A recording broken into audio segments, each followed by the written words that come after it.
किती लोक तयार आहेत स्वतःवर काम करायला प्लीज? किती लोक मान्य करतात आतमध्ये घाण घातली, त्या घाणीला साफ करावे, नाही त्या घाणीसोबत तुमचं कुटुंब दोष, तुमची झोप नसते आणि तुमचे कर्म भयानक म्हणजे ना. एक टाइमला रेंजरी झोपू शकतात, तिथं झोप लागल, पण विचारामध्ये रेंजरी झाले ना आत्महत्या करावं लागतात लोकांना. किती जण करतात विचारामध्ये घाण नका होऊ, नाही तर मरून जातात.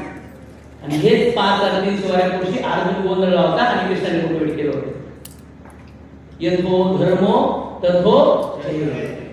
जिथं सत्य आहे तिथं विजय निश्चित आहे.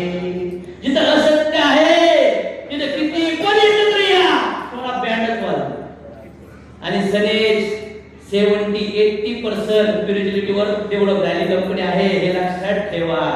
अशोक सर सोशल मीडिया जे पण पब्लिक झाले ओनली बिकॉज ऑफ स्पिरिच्युअलिटी. कारण की लोकांना सांगतात चांगलं बना आणि चांगलं करा, माफ करा, माफी मागा, प्रेम करा, बंधनाला घेऊ, झुका, जागे व्हा, उठा, लढा, पळा. तुमचा परिवार